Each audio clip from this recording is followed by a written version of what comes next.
Hello and welcome to another video. Now in these rather unusual circumstances, I'm not getting any updates on my car. We are forced to stay at home as well, so testing the updates would be an unnecessary displacement. So yeah, we're not allowed to do that at the moment in Belgium.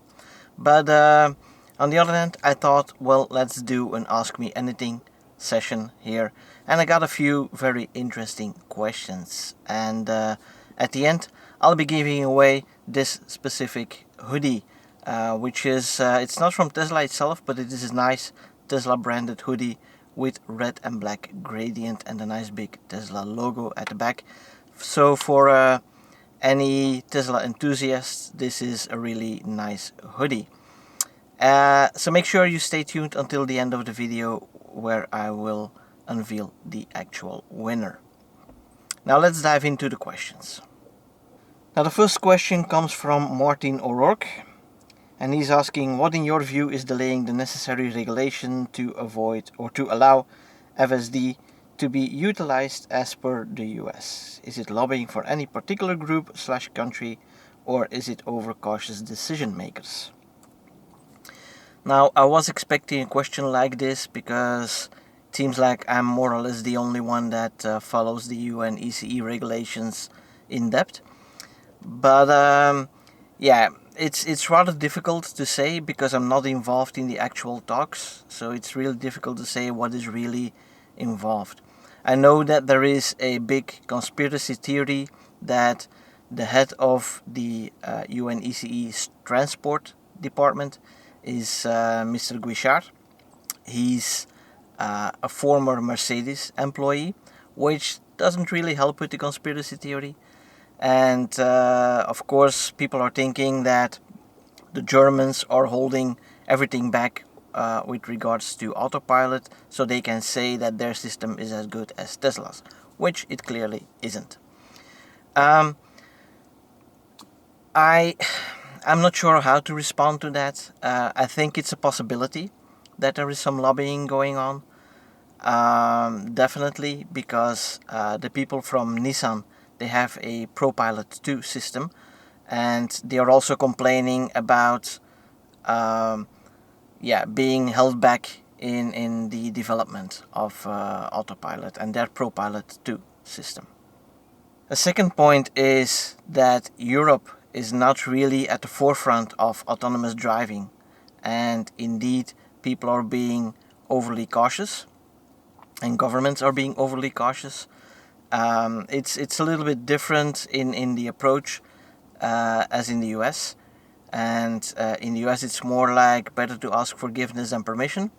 Here everybody wants permission to actually get it going, and that means that the governments want to see evidence, they want to see data, and that's a kind of a vicious circle, because how do you get a lot of data if you're not able or not allowed to use it on the road? Like in the US, if everybody uses it, like for example the smart summon feature, which was like 500,000 smart summons that happened over one weekend or over 1 week, I can't remember exactly anymore, but that's a lot of data that you get immediately. Here, that would take months or even years to get that same amount of data if like only 10 people that are in the beta program can actually use that functionality. So yeah, another thing is that, for example, in the Netherlands, there was an accident with a sort of transport device which is called a stint, which is kind of like a Segway with a big like a bathtub in front of it where you can transport children, and there was an accident with that and some children died, and then instead of investigating it, making it safer, maybe regulating it a little bit more, the Netherlands just banned the whole device altogether. So yeah, that's also like an overreaction to things when shit actually happens. Third point is also that in Europe, Europe in itself is a combination of a lot of different countries, and each country has its own set of traffic rules, its own set of speed limits, sometimes completely different road signs. The lane markings are different. The way the traffic lights work is different in different countries. Also, the placement of traffic lights is different. So yeah, it is difficult for Tesla to get everything working in Europe um, in the same way in each and every country. In the US, it's more easy because everything is more or less the same throughout the entire nation. In Europe, we have too many differences, so that's a lot more work to get things working properly. So that is also one of the reasons I think that people in the US are always getting stuff way ahead of what we are seeing in Europe. So I hope that answers your question a bit. About lobbying, I'm not sure. I wouldn't be surprised if it is the case, but I can't say for sure whether or not that is happening. On to the next question. So both Guus Lippens and Jan Verhulst, they are asking about additional apps that I use for the Tesla, what they are used for, and also what about security when giving credentials. By nature, I'm not that much of an app guy, even though I work in IT. I don't use that many apps on my phone. And especially, I'm really wary about giving my Tesla credentials to somebody outside of Tesla. Now, normally, how this works is that you give your credentials and then they go to the undocumented Tesla API, use your credentials to request a token, and only that token is then stored within the app and your credentials are never stored. Unfortunately, you can never be 100% sure that that is never going to happen. So it's a matter of who do you trust with your credentials. Now, on the other hand, based on the new GDPR regulations and the privacy regulations, you must be pretty stupid as a developer to actually store that data, because if you're caught, then there's huge fines that you have to pay, and you maybe even go to jail for that. So yeah, it's not a risk you are willing to take, I assume. Now, some applications like TeslaFi, for example, they also allow you that you request your own token, and then you give TeslaFi that token to use the app. And I think that's a better way, because you're not giving your credentials to anybody. But on the other hand, you have to be quite tech savvy to request that token yourself.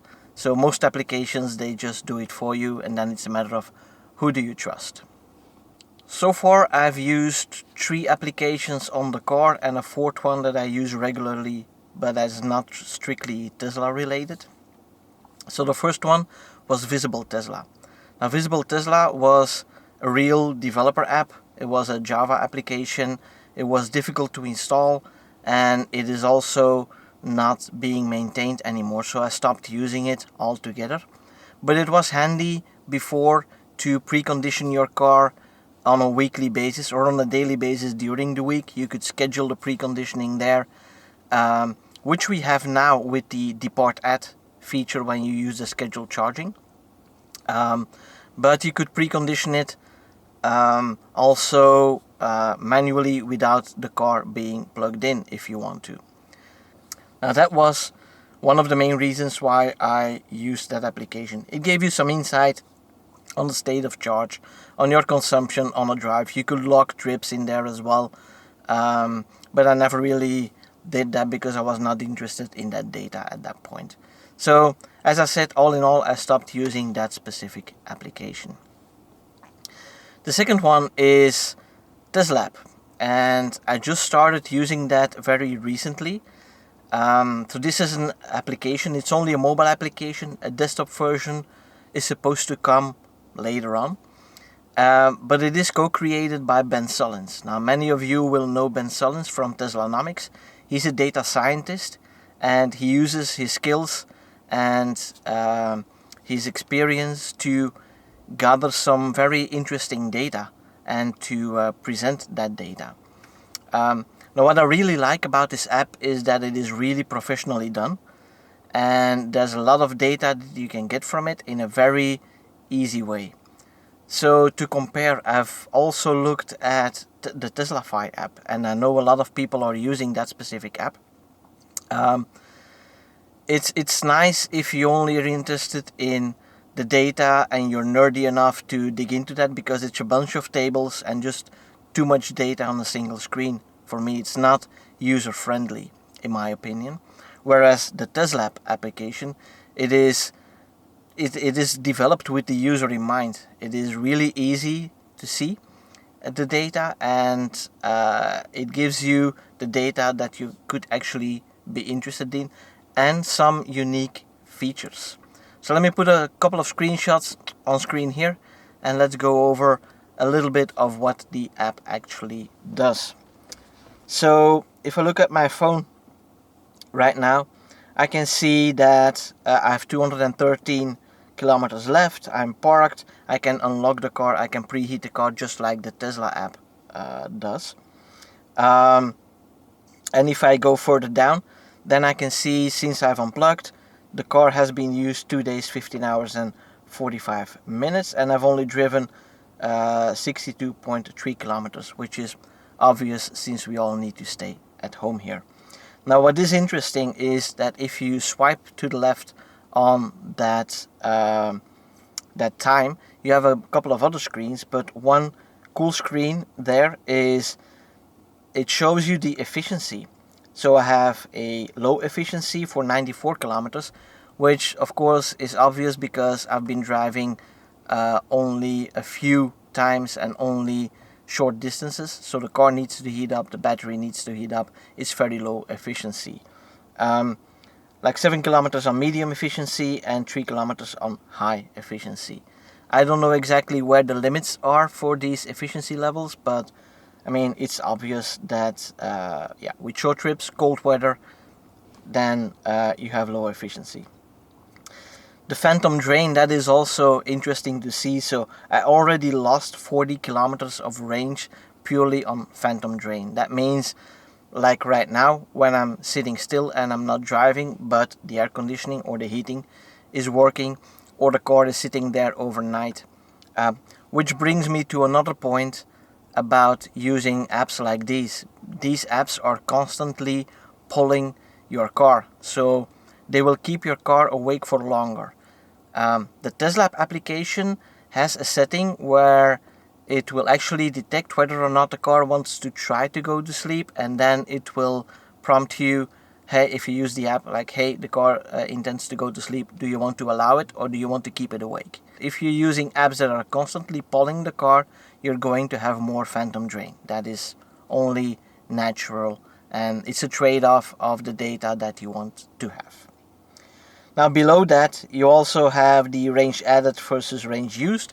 I haven't charged yet, so I only have range used at this moment. And next to that, you also have your trip efficiency, which is averaged, your battery health, but you need to charge multiple times to check that, and then you get a nice graph of the battery health with some outliers to see if your battery is degrading, yes or no, which is nice to see. Now, also important to mention is that this app, it's a free app, but you only get 7 days worth of data, but it's fully functional. There is also a pro version for which you have to pay, and basically what you do is you pay for cloud storage, because then you get unlimited storage on your car, and you can do a lot more data analysis on that, which is the main reason why this app exists, of course. But right now I'm still on the free version. I'm testing it out, seeing if I like it, yes or no. For now, I like it a lot at the moment, because of a few additional features which I will talk about now. So next to the standard lock unlock, you can honk the horn, you can turn on the lights, that kind of stuff. You can unlock the doors, unlock the charge port. So all those things, it's the same as the Tesla app. But also you have the trips, so you can log your trips, and when you log the trips, it's automatically logged. You can select those and you can add a work tag to it. So a lot of people need to log their trips for work for tax purposes. Well, this is a way to do that, and you can just select it and then add a work tag, and in the Pro version you can export that list and you can filter on it only the work trips, and you can export that and give that to your accountant, for example. There's also a list of what is happening. So I got 12.4 kilometers of range lost while idling. I got a drive. I got another drive there. Then I lost 11 kilometers of range when idling for 16 hours and 16 minutes. And then one really cool feature that we have in this app is that you can find nearby superchargers. But you can browse the map and find any supercharger. And if you tap on the supercharger, you actually get to see the popular times for the supercharger. I don't know exactly where this data is coming from, but apparently it's data that Ben Sullins managed to get a hold of. And that allows you to plan some trips accordingly, saying, okay, maybe we need to arrive at that supercharger an hour later for some reason, because it's a lot busier between 2 and 3 than it is between 3 and 4 in general, for example. And I will link that video with a full explanation of the app below in the description. I think that's a unique feature. I don't think that any other app has that data yet, and this is something that really interests me because for me, especially if I drive alone, I will actually use that data to limit the travel time as much as possible. Now the third app that I'm using is Scan My Tesla, and for now that is my favorite app. It is a real developer tool because you get a whole bunch of data, but you don't have to provide any credentials because you connect it via a physical cable to your car, and you have to be inside your car to read that data. Now it also works while driving, and then you can see a lot of numbers from your amount of DC charging, your amount of regen braking that you've done,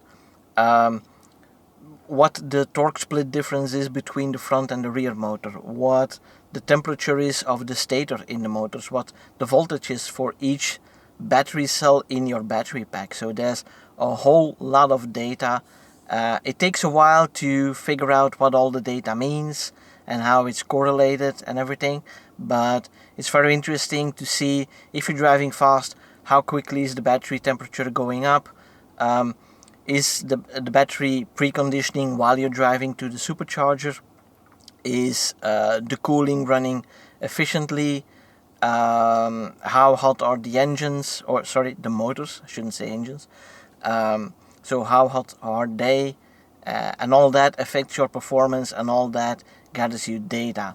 You can also export the data in CSV format, which is a whole bunch of data that you can get. You can configure your own screens, you can get some gauges like with the dials, or you can have the plain numbers there, but it's really it's a very basic application which just gives you the data, and you need to do with the data whatever you want to do with it, as opposed to like Tesla apps where you get a bunch of graphs and nice representations. This is just a bunch of data, but yeah, so far I really like it, and it has given me some crucial insights in, for example, why my battery is actually limited and what the limit rate is going to be.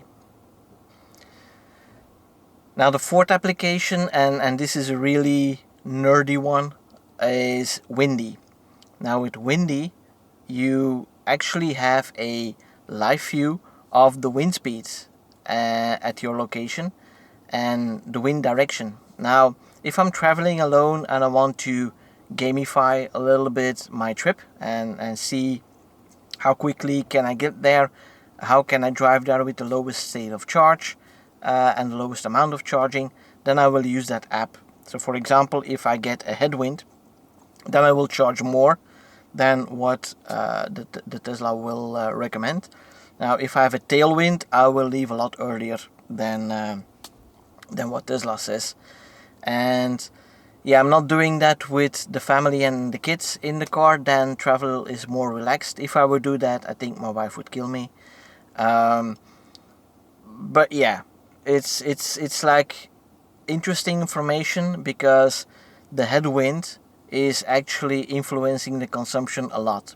Because if you drive faster, your drag coefficient, well, the drag is going up by the square if you increase the velocity. So yeah, the more headwind that you have at the same speed, the higher your drag is going to affect the range of the consumption of the car.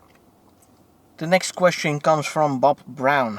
Which app or application do you miss in our Tesla?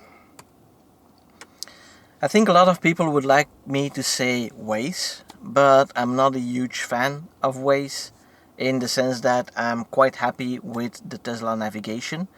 I think I might be the only one that's really happy with the Tesla navigation, but I think it's the best one I've ever had, and I've had some really bad luck using Waze, where Waze actually routed me directly into traffic, whereas the Tesla navigation would have routed me around it. So that was a point to the Tesla navigation. What I do like to see on top of the navigation, so we have the traffic layer, we have the satellite view, and what I would like to see is two more additional layers, and one layer would be that windy layer, where you can put the wind direction and the wind speeds on top of it, and then I can have the information that I want for calculating how much I need to charge and whether or not I need to charge more. I have it on the navigation as well, and Tesla could use that same navigation to calculate the consumption for the next leg of your trip.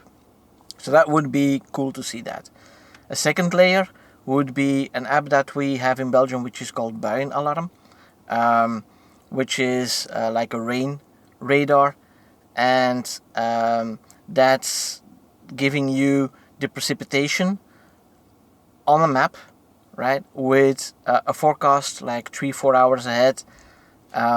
Like where is the rain going to move? How heavy is it going to be? Is there going to be thunderstorms? Yes or no? So that information is available. So Tesla could use it as an overlay as well, and they could also use it to calculate the consumption on the next leg of your trip. Because if you have rain on your trip, then or on the road, that also influences your consumption as well, because you have more rolling resistance at that point. So yeah, those are two things that I would really like to see on the Tesla. It's not going to happen on MCU1 because it's sluggish as hell the way it is now, so that's never going to work. But on newer cars with MCU2 and future cars with whatever they have, MCU3, 4, and maybe other things, that should definitely be a nice addition. Tesla for Lori asks about the phantom braking and unnecessary braking for oncoming traffic on narrow roads. Yes, we do have narrow roads in Europe. Does it make sense to do a bug report, or are there other ways to do that? The infamous bug report. I used to use that a lot, especially in the early years, because my expectation was that if you do a bug report, it will be automatically sent to HQ together with some video clips, and then you can provide them with some real feedback in a real world situation. Now apparently that does not happen. So the bug report is only stored locally on your car, and Tesla has to actually read that manually from the car, which I think is kind of dumb, because a lot of people are using that. A lot of people are sending bug reports, but they will only read it when the car is in for service, for example, or when you explicitly asked for it. Now if your car is out of warranty, then also if you ask for it, they will do it, but they will charge you for the action. And I think, a lot of people want to help with the development of autopilot, and they should not charge for that. But on the other hand, it's people working on that. Those people need to be paid anyways. So I stopped using it. So right now the most of my bugs are transmitted via my YouTube videos, or I create a separate video and then send that to the service center with more details. So what I don't like about the bug report command is that you can only stay like one sentence and that's it. And that's just not enough info. If I would get that at work, it's like, hey, it doesn't work. Like, yeah, what doesn't work? What did you expect? And that's why I document the bugs as good as possible. I potentially even film them with my camera, try to reproduce them, so it's not like a one-time thing. I don't do a bug report for that. I try to reproduce them. I document, like, this is the expected behavior, this is a situation, this is what is actually happening, and yeah, please have a look at it. So that's what I try to do, to give them as much information as possible, and I personally don't really use the bug report feature anymore. And Tesla for Laura also snuck in a last minute second question, asking about the advice on best practices for keeping batteries healthy while not driving so much, especially in these circumstances that we are facing right now. So yes, we have to stay home, and that means that a lot of people will either not drive at all or drive very short trips. Now, as long as you're talking about storing your battery for a few days up to a week, I don't see any need to change your behavior. You will get more phantom drain, of course, if your car is stationary for a long time. That's obvious. But you can compensate for that by just using the car off button in the touchscreen, and then your car is turned off completely, and that will limit the phantom drain as well. If you're storing it for quite a long period, like a month or 2 months even, I always recommend leave it plugged in, but what should be the state of charge that you set it to? Now, in general, lithium-ion batteries, they like to be stored at room temperature, so let's say between 20 and 30 degrees Celsius, that is, of course. So they like to be stored in that fashion, and also at around 50% capacity, which is not necessarily the same as 50% state of charge on your car, because of the buffers that we have for not breaking the battery, of course. So I would suggest leaving the car plugged in and then setting the state of charge to like 50-60%. That would be the optimal conditions. Will it do a lot of damage if you store the car at 90% and you keep it charged to 90%? I have no data on that, but I've also no reason to believe why that would be harmful. As I said, that 50% state of charge or capacity for storing for long term, that is for general lithium-ion batteries. Now, Tesla has a battery management system that will take care of the batteries. And if something goes out of sync, it will rebalance the battery. It will heat the battery a little bit if the values go outside of certain areas, especially when you're plugged in, of course.